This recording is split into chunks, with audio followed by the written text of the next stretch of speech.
Welcome to The Explainer. Today we're diving into one of the most powerful and, honestly, most misunderstood emotions we all deal with, anger. It can feel like this wild, destructive force, right? But what if it's not? What if it's actually a tool? And what if you could learn to use it instead of letting it use you? Well, let's get into it. Oh yeah, you know the feeling.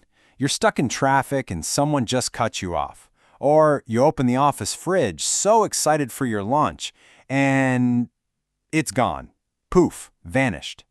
It's that flash of heat, that feeling of pure injustice. That feeling is universal, and it's exactly what we're going to unpack today. So to really get a handle on this thing, we've got to understand what it actually is. Because anger isn't just a bad mood.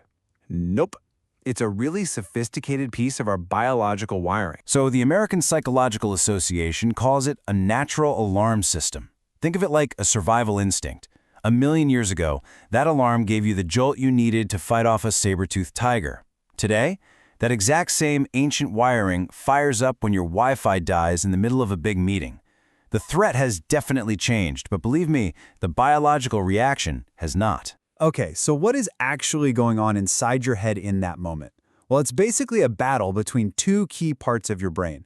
First, you've got the amygdala. That's your emotional core, and it just smashes the panic button. It floods your body with stress hormones, getting you ready to fight. But at the exact same time, your prefrontal cortex, kind of like the CEO of your brain, is trying to step in and go, whoa, let's think about this for a second. How angry you get in that moment, it really all comes down to who wins that internal tug of war. But here's the thing. Anger doesn't always look like a big explosion. Psychologists say it usually shows up wearing one of 3 different masks. As we go through them, see if any of these sound a little familiar to you. First up, there's passive anger. This is the silent treatment, the sarcastic comment. You're absolutely boiling on the inside, but you're trying to play it cool on the outside. Then you've got volatile anger. This is the classic, right? The yelling, the slamming doors, it's all directed outward. And finally, there's chronic anger. This is that constant, low-level feeling of being ticked off or resentful that just simmers all the time. Recognizing your go-to style? That's a huge first step to changing it. So why should we even bother trying to tame this beast? Well, because letting anger run wild has real, serious costs. We're talking about your health, your career, your relationships. The stakes are way higher than just being in a bad mood for a little while. Let's just look at the hard data for a second. This isn't just about feelings. This is about your physical body. Research shows that frequent, intense anger can seriously increase your risk for heart disease. And it's also tightly linked to higher rates of anxiety and depression. So the takeaway here is crystal clear. Managing your anger isn't some soft skill. It's absolutely essential for your long-term health. And beyond your health, the ripple effects are just huge. One big outburst can really damage trust with the people you care about most. At work, it can kill your reputation. I mean, who gets promoted? The person who keeps their cool under pressure?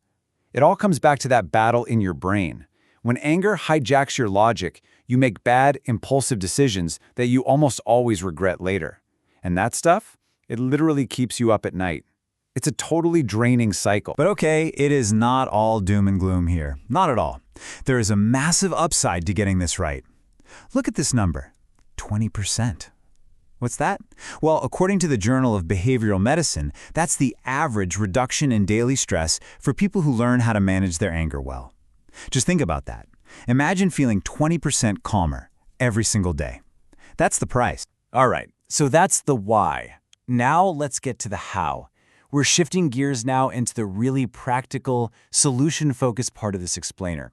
I'm going to give you a science-backed toolkit that'll help you stay in the driver's seat when things get heated. The very first tool in your kit is a powerhouse from cognitive behavioral therapy. It's called the STOP technique, and it's your 4-step emergency brake. It's so simple. First, literally just stop. Don't say anything, don't do anything.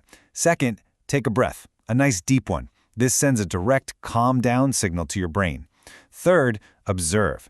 What are you actually feeling? Try to name it. I am feeling angry because. And finally, fourth, proceed. Now that you've created that tiny bit of space, you can choose a much smarter, more thoughtful way forward. Okay, Let's build out that toolkit with some things you can do right in the moment. The simplest? Just breathe.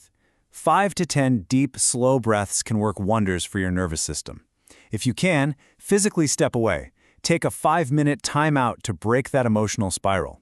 Then, try a mental flip. Reframe it. Maybe that person who cut you off is rushing to the hospital. You don't know. Or, my favorite, get moving. A quick walk or some jumping jacks will release endorphins, which are your body's own natural calming chemicals. Now for some of the bigger picture habits. Try journaling. Just writing down what makes you mad helps you spot your hidden triggers. It's amazing what you'll notice. Also, a daily mindfulness practice, even just 10 minutes, can actually reduce how reactive your amygdala is over time. How cool is that? And of course, if this all feels like too much to handle on your own, talking to a professional can be a total game changer. Therapies like CBT are specifically designed for this stuff. Okay, knowledge is awesome, but it's action that creates real change, right? So I want to leave you with a super simple 24-hour challenge to put all this into practice. Here it is. It's super simple. For the next 24 hours, just be a little more aware. The very next time you feel that flash of anger, could be big, could be small, I want you to pick just one tool from the kit we just talked about. Take 5 deep breaths, use the stop technique, walk away for a minute. Just one thing. That's it. See what happens. Let's end on a really important idea. We're so often taught that anger is bad, that it's a flaw we need to get rid of. But what if anger isn't the enemy? What if it's just a messenger?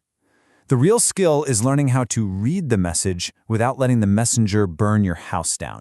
So we'll leave you with this question to carry around with you. The next time you feel that heat rising, get curious for a second. Ask yourself, what is this signal trying to tell me right now? Is a boundary being crossed? Is something unfair happening?